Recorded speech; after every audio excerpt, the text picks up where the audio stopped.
आदिकाल से ही हिंदू धर्म में हमारी मान्यताएं हैं कि हम व्रत करते हैं, मंदिरों में जाते हैं, पूजा करते हैं। इससे हमें बहुत लाभ होता है। जो साधनाएं हम कर रहे थे, व्रत करना, मूर्ति पूजा करना, वो सारे शास्त्रों के विरुद्ध थे, जबकि वेदों में ऐसा लिखा ही नहीं है किसी भी व्रत के बारे में, और नवरात्र के बारे में वेदों में कोई प्रमाण नहीं। दर्शकों, आदिकाल से ही हिंदू धर्म में व्रत, पूजा और मंदिरों में जाने की परंपरा रही है। लोग देवी देवताओं की साधना कर विभिन्न धार्मिक अनुष्ठान करते आए हैं। लेकिन क्या कभी किसी ने यह सोचा है कि इन मान्यताओं की वास्तविक जड़ें हमारे पवित्र शास्त्रों में है भी या नहीं? एक दिन संत रामपाल जी महाराज के अनुयायियों से कुछ कट्टर श्रद्धालु ये सवाल करते हुए दिखे, आप हमारे देवी माँ की भक्ति को क्यों रोकते हैं? नवरात्र में व्रत रखने से हमें लाभ होता है, मानसिक शांति मिलती है, आर्थिक समृद्धि आती है। आप हमारे विश्वास को ठेस पहुँचा रहे हैं। लेकिन जवाब में कुछ ऐसा सामने आया जिसने उनके विश्वास की नींव को हिलाकर रख दी। जब वेदों और अन्य धार्मिक ग्रंथों से प्रमाण प्रस्तुत किए गए तो उनके माहौल में गहरी चुप्पी छा गई। क्या सच में नवरात्रि का उल्लेख हमारे मूल धर्म ग्रंथों में मिलता है? क्या देवी दुर्गा स्वयं अपनी पूजा को निषेध करती है? क्या हमारी अब तक की मान्यताएं सिर्फ परंपरा का हिस्सा थी, न कि असली आध्यात्मिक सत्य? इस वीडियो में जानिए, क्या वास्तव में हम सही भक्ति कर रहे हैं या फिर अज्ञानता के अंधकार में भटक रहे हैं? पहले सवाल के साथ शुरू करते हैं। इन लोगों से ही मैं पहला सवाल लेता हूं, क्योंकि सबसे ज्यादा क्रिटिसाइज यही होते हैं। सोशल मीडिया पर सबसे ज्यादा बातें इनके बारे में कही जाती हैं। तो पहला सवाल मैं यहाँ से ले लेता हूँ। सर, मुझे ये बताइए आप कि नवरात्रि में व्रत रखने से, माता दुर्गा की पूजा करने से, जो कि एक मूर्ति पूजा है एक टाइप की, कोई फायदा है या नहीं? जी सर। देखिए, आदिकाल से ही हिंदू धर्म में हमारी मान्यताएं हैं कि हम व्रत करते हैं, मंदिरों में जाते हैं, पूजा करते हैं। इससे हमें बहुत लाभ होते हैं। इससे हमें मानसिक शांति मिलती है, आर्थिक लाभ मिलते हैं और अन्य सांसारिक लाभ हमें मिलते रहते हैं जब भी हम ये इस तरह की पूजाएं करते हैं। अच्छा, तो लाभ पाने के लिए आप ये नवरात्रि के व्रत रखते हैं, इस तरह की पूजाएं करते हैं। और कोई कुछ ऐड ऑन करना चाहता हो? जी सर। सर, हमारे धर्म ग्रंथों में लिखा हुआ है, जैसे देवी पुराण में कहते हैं, ब्राह्मण जैसे सतयुग के ब्राह्मण हैं जो देवी की पूजा करते हैं। जी सर। तो उसी आधार पे हम भी देवी जी की पूजा करते हैं, उनके नवरात्रों के व्रत रखते हैं। सतयुग के नहीं, कलयुग के भी करते हैं। तो सर, जैसा कि इन्होंने बताया पहले सवाल का जवाब कि इन्हें लाभ होते हैं नवरात्रि में व्रत रखने से, दुर्गा देवी की पूजा करने से संसार के लोगों को लाभ होते हैं, तो आप इस चीज का क्यों विरोध करते हैं? आखिर आपको क्या परेशानी है सनातन धर्म से, सनातन धर्म के देवी देवताओं से और इनकी पूजा पद्धति से? हाँ जी सर। देखिए, इनकी जो साधना है, पहले हम भी ऐसा ही करते थे, लेकिन जगत गुरु तत्वदर्शी संत रामपाल जी महाराज जी की शरण में आने के बाद उन्होंने हमें बताया, उन्होंने सत ज्ञान दिया, सत भक्ति दी कि जो साधनाएं हम कर रहे थे, व्रत करना, मूर्ति पूजा करना, वो सारे शास्त्रों के विरुद्ध थे, जबकि वेदों में ऐसा लिखा ही नहीं है किसी भी व्रत के बारे में, और नवरात्र के बारे में वेदों में कोई प्रमाण नहीं है।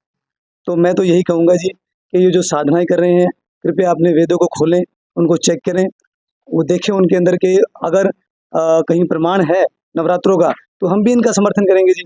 जबकि ऐसा नहीं है, वेदों में कोई प्रमाण नहीं है व्रत का और नवरात्रों का।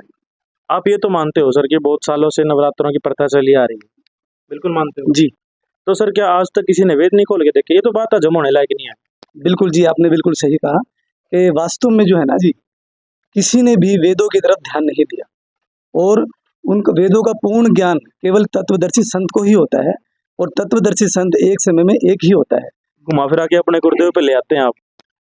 ऐसा है, आपके सामने है ग्रंथ, मेरे गुरुदेव जो बताते हैं आपको, पृष्ठ संख्या और पुराण का नाम, ग्रंथ का नाम बताते हैं मेरे गुरुदेव।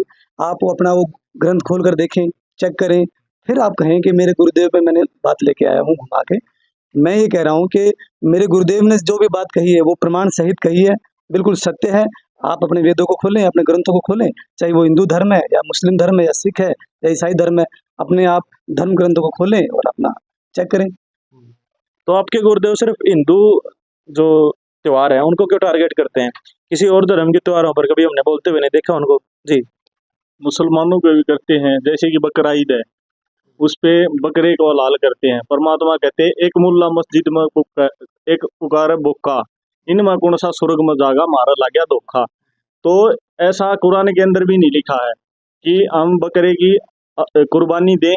ये कहा कि कुरान में भी ये कहा कि वो कुर्बानी देनी है, मगर ये देनी है कि हम जो उल्टे साधना कर रहे हैं इनको त्यागना है, ना कि किसी बकरे की हलाली करनी। बकरे की लाले से मुझे बलि प्रथा याद आती है, हिंदू धर्म में भी जो बहुत प्रचलित है। उसके बारे में आपका क्या ख्याल है? आप उसको सही मानते हो, गलत मानते हो? आपके क्या विचार हैं? जी सर। देखिए सर, बलि प्रथा का कहीं पे भी हमारे सदग्रंथों में कोई जिक्र नहीं है। बलि प्रथा ये कहें अगर एक पहले आध्यात्मिकता की तरफ एक अन्य बात है। अगर हम देखें सामाजिक लेवल पे भी, जैसे भी हमारे भी बच्चे हैं, अगर बलि कहीं पे प्रमाणित है तो सबसे पहले तो हमें अपने बच्चों की बलि देनी चाहिए, अपने परिवारजनों की बलि देनी चाहिए। तो हम नहीं मानते कि भी बलि कोई अच्छा काम है। बलि एक पाप का साधन है जिससे बहुत सारे पापों हम पे लग जाते हैं। ठीक है, तो अभी तक 2 सवाल मैंने लिए। पहला ये कि जैसा आरोप लगाया जाता है कि संत रामपाल जी और उनके शिष्य हिंदू धर्म के जो त्योहार है उनको क्रिटिसाइज करते हैं, और दूसरा फिर मैंने बलि प्रथा वाला सवाल लिया। इसके क्रॉस क्वेश्चन में लेता हूँ। जी मैम, आप बलि प्रथा को सही मानते हो या गलत मानते हो सर? देखिए भाई साहब, सबसे पहला तो मैं राम राम कहूँ सारा ना जी। बलि प्रथा तो है, मतलब ये तो गलत चीज है। लेकिन यहाँ बात हो रही थी जो है नवरात्रों की पूजा की साधना की बात हो रही थी। हमारे जो भगवान है श्री राम जी हैं, ठीक है जी, और भी विष्णु जी हैं, ये ध्यान मगन रहते हैं। और हमारे श्री राम जी हैं, उन्होंने भी व्रत किए हैं। हमारे पूर्वज हैं, वो सदा से ही व्रत करते आने लग रहे हैं, ठीक है। तो हमने बहुत लाभ होने लग रहे हैं बचपन से। अब मैं ये लगा लो 30 साल हो गए। 30 साल से मेरे माता पिता मेरे को मंदिर में लेके जा रहे हैं, देवी जी के द्वार पे लेके जा रहे हैं। हमें तो बहुत फायदे होने लग रहे हैं जी। एक बार मैंने गूगल पे पढ़ा है कि श्री राम जी ने पहला नवरात्र का व्रत रखा था। बिल्कुल कराया था जी, बिल्कुल कराया था। त्रेता युग में श्री रामचंद्र जी ने जो है नवरात्रों का पहला व्रत कराया था। और ये कोई गलत साबित करते हो तो बताओ, पूछ लो इनका। हाँ जी सर। हमारे पूज्य गुरुदेव संत रामपाल जी महाराज जी बताते हैं कि कोई भी देवी देवता है, उनके व्रत करने से, पूजा करने से वो भी लाभ दे सकते हैं, लेकिन उनका जो लाभ देने का स्तर है उनकी कोई सीमा है। वो एक सीमित दायरे के अंदर ही हमें जो कोई सुख दे सकते हैं। वो उनकी भक्ति से हमें क्षणिक एकमात्र कुछ समय के लिए हमें लाभ मिल सकता है। वो हमारे को मोक्ष नहीं दे सकते। हमारे भाग्य में जो कर्म पाप कर हमें पहले संचित कर्म है उनको भी वो नहीं जो है खत्म कर सकते हैं। एक पूर्ण परमात्मा की भक्ति करने से हमें ये सांसारिक लाभ भी, आध्यात्मिक लाभ भी और आत्मिक सुख और मोक्ष भी प्राप्त होता है। तो क्या दुर्गा देवी पूर्ण परमात्मा नहीं है? नहीं है जी, देवी पूर्ण परमात्मा नहीं है। वो जो श्री देवी जी खुद कह रही है, देवी पुराण के अंदर राजा हिमालय जी को उपदेश दे रही है कि मेरी भक्ति को भी छोड़कर सब कुछ त्याग करके आप उस एक परमात्मा की जो भक्ति कीजिए। उसने ओम मंत्र बताया और वो ब्रह्म बताया है, अपने से अलग उसने बताइए साधना जो है करने के लिए जी। तो इसलिए वो देवी पूर्ण परमात्मा नहीं है जी। उसकी भक्ति से कुछ हमें मोक्ष नहीं हो सकता और क्षणिक सुख वो दे सकते हैं। ऐसा नहीं है कि वो सुख नहीं दे सकते, वो उतना दे सकते हैं जितना हमारे कर्म में, हमारे भाग में लिखा है, जो है पहले से निश्चित है। वो निश्चित को हम जैसा करेंगे वैसा वो हमको दे सकते हैं। वो हमारे भाग में बदल नहीं सकते, ना घटा सकते हैं ना बढ़ा सकते हैं जी सर। तो आपकी बात तो हाँ जी। सर, आप हमारी भावनाओं को क्रिटिसाइज कर रहे हैं, आप हमें हर्ट कर रहे हैं कि देवी माँ भगवान नहीं है। हमारे लिए तो वही भगवान है। हाँ, जैसे आपने कहा कि पूर्ण परमात्मा नहीं है, इन्होंने कहा कि हाँ जी। आप ये कह रहे हो कहीं शास्त्रों में प्रमाण नहीं है देवी माता का। शास्त्रों की बात तो छोड़िए, ये माता किस लिए कहलाती है? ये सारी सृष्टि की रचयिता है देवी, इसी से सारा संसार पैदा हुआ है, यही पूजनीय है, इसलिए हम इसको पूज रहे हैं। हमारे पूर्वजों ने पूजा, दादे परदादे गए, बाप गए, सब गए, इसी को पूजते आ रहे हैं और सब ठीक सुखी रह रहे हैं, तो हम भी इन्हीं को पूज रहे हैं। आप ये कैसे कह सकते हो? क्या हमारे पंडितों ने आज तक कितने साल से, कब से ये सृष्टि रची है, तब से क्या वो शास्त्र किसी ने पढ़े नहीं है क्या? बहुत बढ़िया सवाल। हाँ जी। जी, मैं इसका जवाब देना चाहूँगा। जैसे इन्होंने कहा देवी दुर्गा की पूजा के बारे में कि हम इन्हीं को इष्ट मानेंगे, तो दुर्गा जी तो देवी पुराण में खुद मना करती है कि तुम मेरी साधना मत करो। अध्याय 5 स्कंद 7 562 पृष्ठ पर देवी जी खुद कहती है कि तुम, हिमालय राजा को उपदेश देते हुए कहती है कि तुम उस ब्रह्म की भक्ति करो और उसका ओम नाम है, उसी को पा जाओगे, मेरी भी भक्ति मत करो। ये देवी जी देवी पुराण में कहती है। तो जब वो देवी ही खुद मना कर रही है अपनी भक्ति करने को, तो ये क्यों कर रही है उनकी भक्ति? जब देवी कह रही है तुम ब्रह्म की भक्ति करो। हाँ जी, फिर तो मनमाना आचरण कर रहे हैं सब। अच्छा जी। हाँ जी। अच्छा, तो मतलब ये तो कह रहे हैं कि हमें ग्रंथों वगैरह का ज्यादा पता नहीं है, हमारे जो पूर्वज करते थे परंपरागत तरीके से हम कर रहे हैं। आप कह रहे हैं कि मनमाना आचरण है, मनमाना कैसे हुआ? ये तो देखा देखी कर रहे हैं ना, ऊपर जैसे कर रहे थे वैसे कर रहे हैं। हाँ, तो परमात्मा कहते बोला देखा देखी गुरु शिष्य बन गए, किया न तत्व विचारा, गुरु शिष्य दोनों आके सर पर काल ठोक का बंजारा। अभी देखा देखी करे, पूर्वज ने की, पूर्वज आज पितर बने घूमते हैं। ये जरूरी नहीं है कि सर सारे पूर्वज। हाँ जी। ये आस्था का सवाल है। अच्छा जी। और हम किसकी भक्ति करते हैं, हम देवी माँ की भक्ति करते हैं, हमें उनसे लाभ होते हैं, तो हमारे लिए तो वही भगवान है। आप उसको नकार नहीं सकते कि वो भगवान नहीं है, क्योंकि भगवान ही तो हमारे को फायदा करता है। शास्त्रों से भी नहीं निकाल सकते। नहीं, शास्त्रों से हम नकारने की बात नहीं कर रहे हैं, मैं तो आस्था की बात कर रहा हूँ। और हमारी आस्था देवी माँ में है, और देवी माँ हमें हम उसकी पूजा करते हैं, और देवी माँ हमें लाभ देती है, इतनी सी बात है। हाँ जी, तो इस आस्था को क्या नाम दे? आस्था खाली देखो जी सर, सिर्फ आस्था से काम नहीं चलता है। आध्यात्मिक मार्ग में कोई उसका पैमाना होना चाहिए। उसका पैमाना होता है हमारे सदग्रंथ, पवित्र गीता जी, पवित्र वेद, ये जो है भगवान का दिया हुआ ज्ञान है। अगर हम खाली सिर्फ आस्था से चलेंगे तो उससे काम नहीं चलता। अब यहाँ मान लो हम करते करते हुए सारी भक्तियां कर रहे हैं, फिर भी दुखी हो रहे हैं, तो ये एक कल को जाके 84 लाख योनि में नरक भोगना पड़ता है हमें। तो उस भक्ति से क्या फायदा है जब अभी भी दुखी और हमारा आगे भी जो जीवन दुखी रहेंगे। तो इसके लिए प्रमाण है, और प्रमाण के सहारे ही सारा चीज चलेगी। कोई भी चीज खाली लिखित में प्रमाण के साथ होगी तब चलती है। खाली अच्छा सर, नवरात्रि के व्रत तो सारे अड़ोसी पड़ोसी भी रखते हैं, समाज के लोग रखते हैं, रिश्तेदारी में रखते हैं, तो ऐसे समाज से तो एकदम आप कट कैसे कर सकते हैं लोगों को? ये मनमाना आचरण है। गीता जी के अध्याय नंबर 16 श्लोक नंबर 23 में कहा है कि जो मनुष्य मनमानी पूजा करते हैं, अपनी इच्छा से जो पूजा पाठ करते हैं, उनको ना कोई सुख होता है, ना उनकी कोई गति होती है, ना उनका मोक्ष होता है।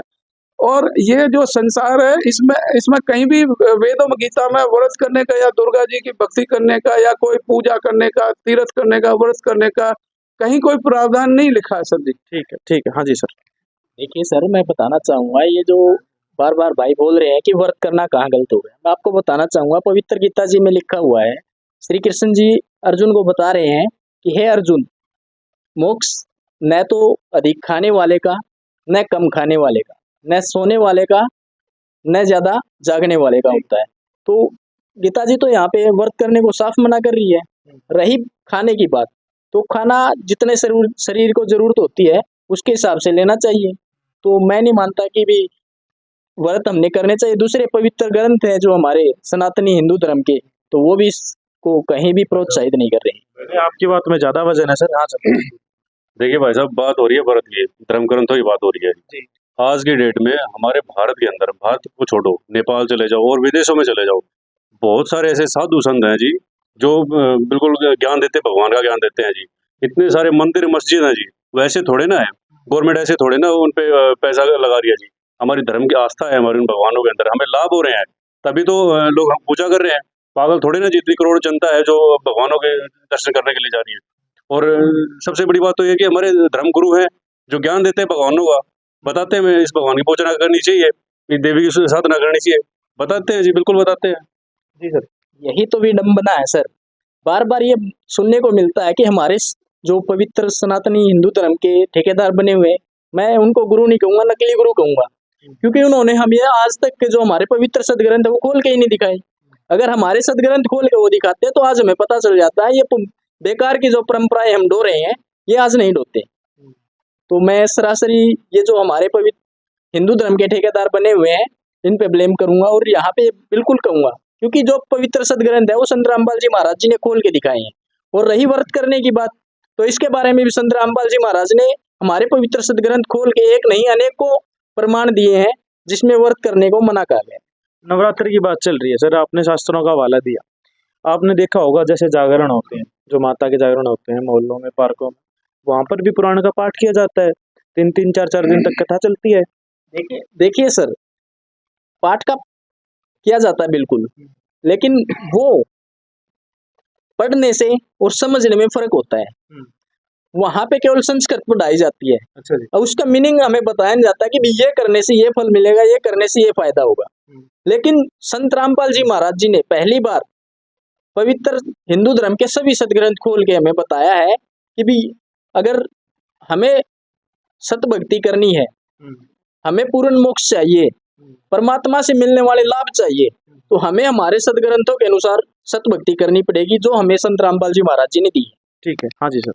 सर अभी आप बता रहे थे कि जैसे आप बता रहे हो कि जागरण वगैरह करते हैं, आप जागरण में बैठते हैं, जागरण में आप भजन गाते हैं। मेरा प्रश्न ये है कि आप सीधा हमें ये बताइए कि जागरण में असल में आप करते क्या हैं? पाठ करते हैं जी पुराण का। नहीं, आप जागरण में पाठ नहीं करते हैं, आप जागरण में बड़े बड़े लाउड स्पीकर लगा के सिर्फ क्या करते हैं, फिल्मी गीतों की तर्ज पे गाने गाते हैं। और जबकि ये साधना का तरीका नहीं है, भक्ति का तरीका ये नहीं है। जो भी महापुरुष पार हुए हैं, जो भक्त पार हुए हैं, उन्होंने ऐसा नहीं किया। भक्ति मोक्ष प्राप्ति के लिए तो वो सुमिरन करना होता है, सच्चे संत की शरण में जाके गुरु बनाकर उनके द्वारा जो बताई गई भक्ति विधि है उनका सुमिरन करना था, उस मंत्र जाप का। ये विधि है भक्ति की, ना कि आप किसी स्थान पर जाकर लाउड स्पीकर लगा के आप गाने बजाएंगे या भजन गाएंगे। ये भक्ति विधि नहीं है, ये मन माना आचरण है, मनोरंजन का साधन है ये। हाँ जी मैम। पहले तो मैं ये पूछना चाहूंगी, जिसने ये कहा है देवी पुराण के 5वें सकंद में ये लिखा है कि माता दुर्गा कह रही है मेरी पूजा ना करो, क्या वो लिखने वाला कुछ नहीं बता के गया इसके बारे में? और कौन ब्रह्म है किसकी पूजा करने के बाद? दूसरा मैं इस भाई को कहना चाहूंगी, ये हमारे गुरुओं को, धर्म गुरुओं को नकली कह के हमारे भी इंसल्ट करता है और हमारे गुरुजियों के भी इंसल्ट करता है। तीसरी ये कहूँगी, वो तो फिल्मी गाने गाओ है, हम खुद जागरण करवाते हैं, कहाँ फिल्मी गाने गाए जाते हैं? ये अपने आप देखो कितनी आर्ट कर रहे हो।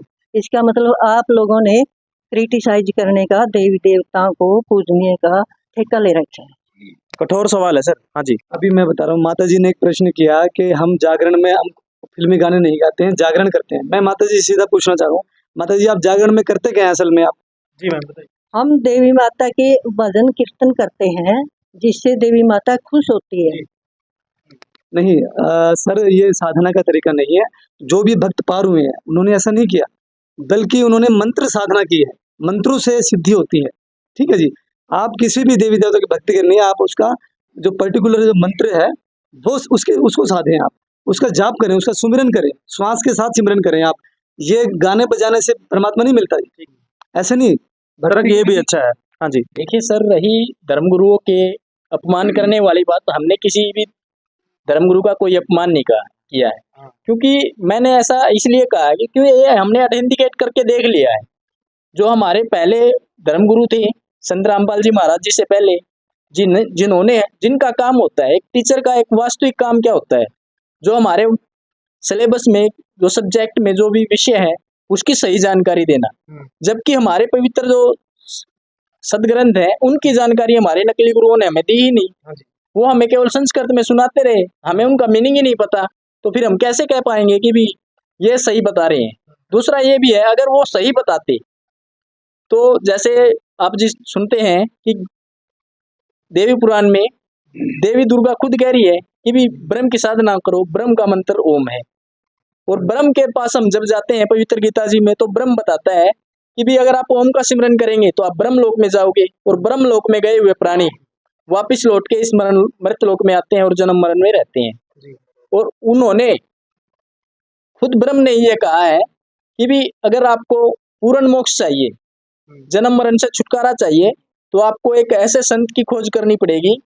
वो संत आपको उस पूर्ण ब्रह्म की भक्ति विधि बताएगा, जहां जाने के बाद में साधक लौट के इस संसार में नहीं आता है। काफी बड़ा कठोर क्वेश्चन था, और इनके जवाब को भी मैं 10 में से 10 नंबर देना चाहूंगा। इधर से एक बार जवाब आ रहा है। जी सर बताइए। जैसे जी माता जी ने कहा कि भाई जब हम भजन कीर्तन करते हैं उससे माता जी खुश होती है।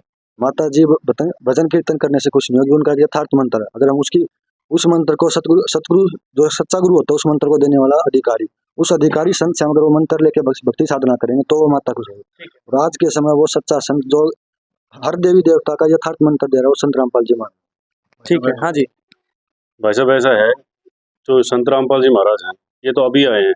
ठीक है जी, ये जो हमारी भक्ति साधना है ना, ये तो पूर्वजों से चलती आ रही है। ठीक है। दूसरी चीज, इनका तो काम ही दूसरे धर्मगुरुओं की बुराई करना है। ठीक है। हमारी जो देवी देवताओं की मूर्तियों को ये खंडित करवा देते हैं। पूछो अगर ये बात सच नहीं हो। कई बार ये सवाल उठ चुका है, इसको बाद में लेंगे। जी सर बताइए। देखिए सर, कहीं पे भी संत रामपाल जी महाराज हमारे हिंदू देवी देवताओं की भक्ति नहीं छुपवाते। संत रामपाल जी महाराज कहते हैं तीनों देवा कमल दल बसे, ब्रह्मा विष्णु महेश, प्रथम इनकी वंदना फिर सुन सतगुरु उपदेश। यानी कि इनकी हमने भक्ति करनी है, लेकिन कैसे करनी है वो संत रामपाल जी महाराज जी ने हमें विधि बताई है। तो उससे ये जो देवी देवता हैं वो भी खुश होते हैं और फिर हमें इस संसार के जो सांसारिक सुख है वो हमें देते हैं। तो आप कह नहीं सकते कि संत रामपाल जी महाराज हिंदू देवी देवताओं की अपमान कर रहे हैं या उनकी भक्ति छुटवाते हैं। ठीक है सर, एक बात बताइए कि जैसे नवरात्रि की बात चल रही है, आपने जब संत रामपाल जी से दीक्षा ली, नाम दीक्षा ली, उससे पहले आप माता की भक्ति करते होंगे, मंदिरों में जाते होंगे या जागरण में जाते होंगे, जाते थे कि नहीं जाते थे? जी बिल्कुल, समाज में थे तो समाज के आधार पे जाते थे, बिल्कुल जाते थे। अब आप जाते हैं? अब जाता हूं मैं, लेकिन वो नहीं कि वहां पे मैं नवरात्रि करने के लिए जाता हूँ। मतलब आपने छोड़ दिया? बिल्कुल छोड़। तो मतलब दैट मीन्स कि आपने संत रामपाल जी से दीक्षा लेने के बाद छोड़ दिया? नहीं, छोड़ा नहीं है जी। यही तो विडंबना है कि जो जगत वाले लोग हैं भाई, ऐसे भाई बहन जो हमारे यहाँ पे खड़े हुए हैं, उनको लगता है कि छोड़ दिया, जबकि संत रामपाल जी महाराज जी ने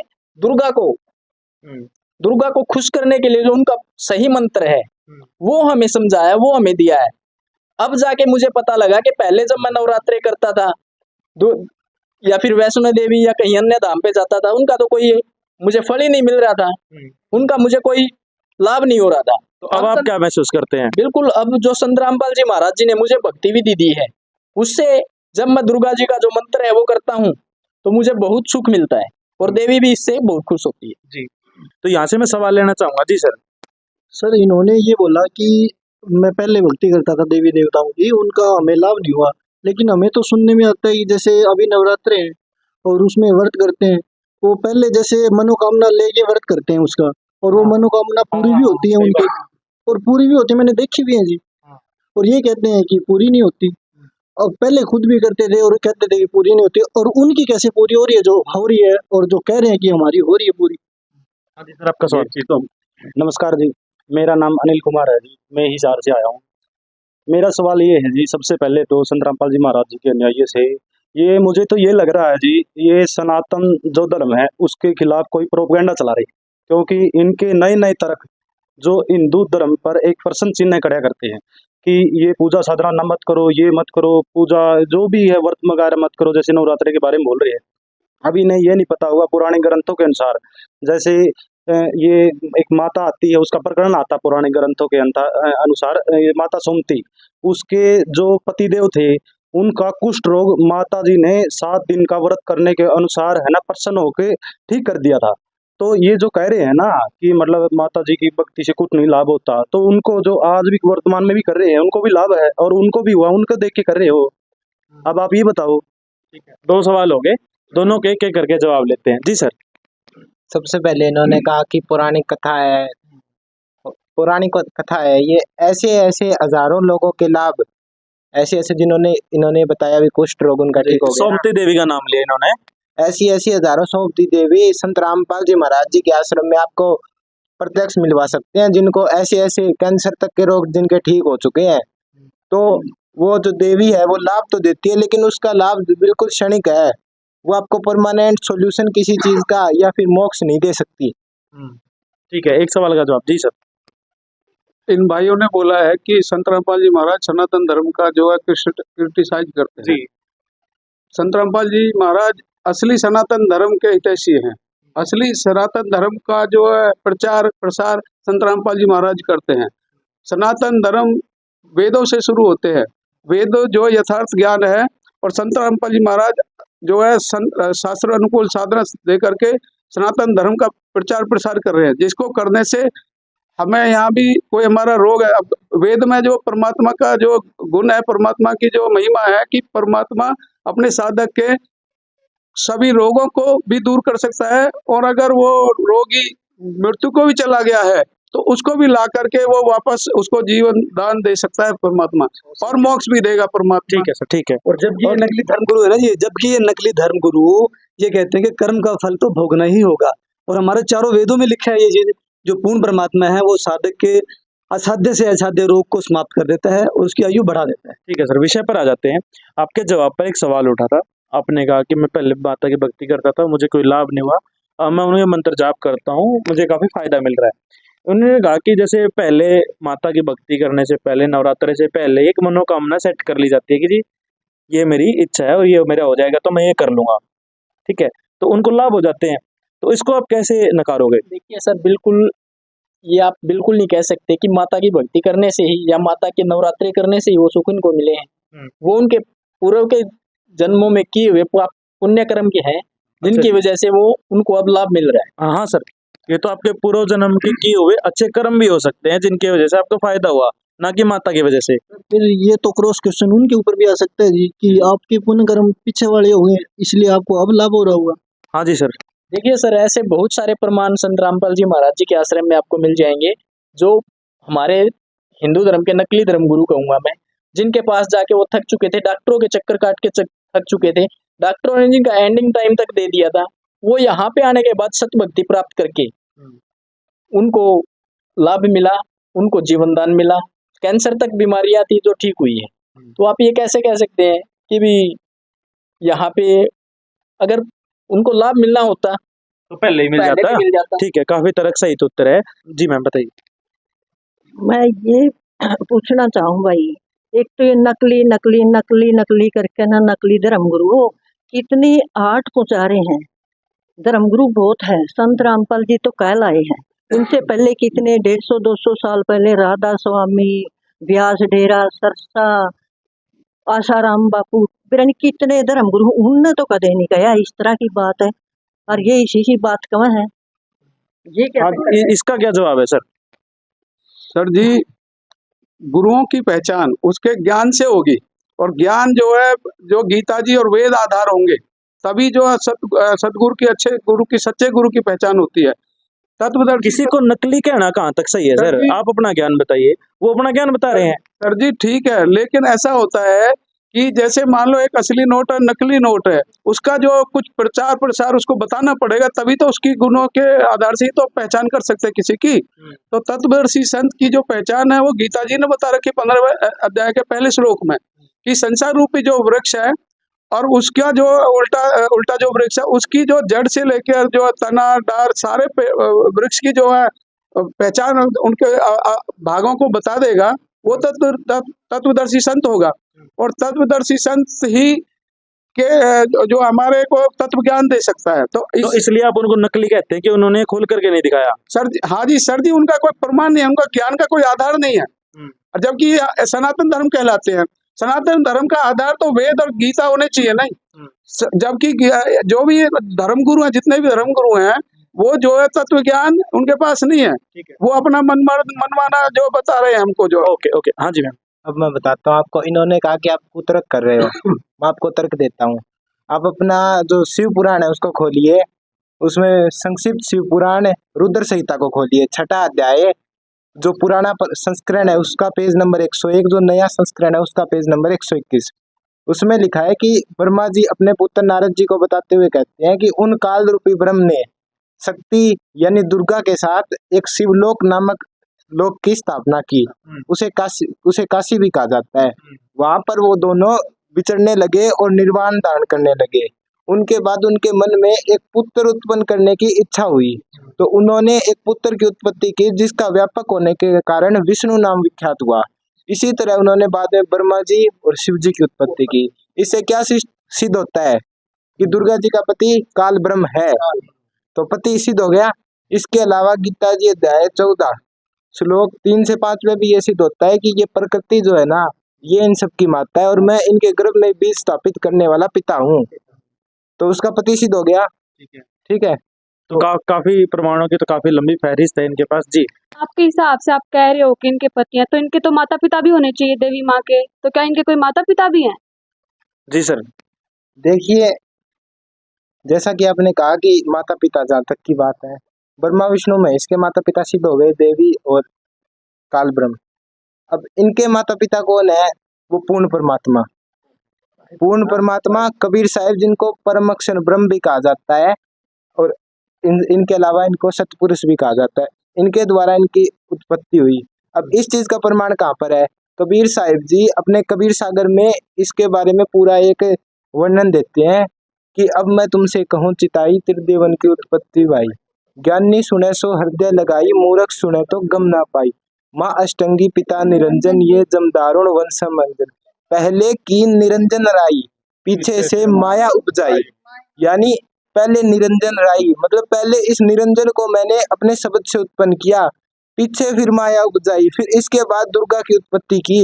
इन चंद लाइनों में ये स्पष्ट हो जाता है कि ब्रह्मा विष्णु में इसके माता पिता दुर्गा और काल है, और दुर्गा और काल को उत्पन्न करने वाले कबीर साहब हैं। ठीक है, तो इस बातों के प्रमाण भी निकल कर आए, जो बातें यहाँ से उठी, तो ये भी इनकी बात को नकारा नहीं जा सकता, और ये कहना तो बिल्कुल ही गलत होगा कि ये कोई इज्तिमा है। इस वीडियो को देखने के बाद आपकी क्या राय है कमेंट में जरूर बताएं। ऐसी ही और वीडियो देखने के लिए हमारे चैनल को सब्सक्राइब करें और वीडियो को ज़्यादा से ज़्यादा शेयर करें। धन्यवाद।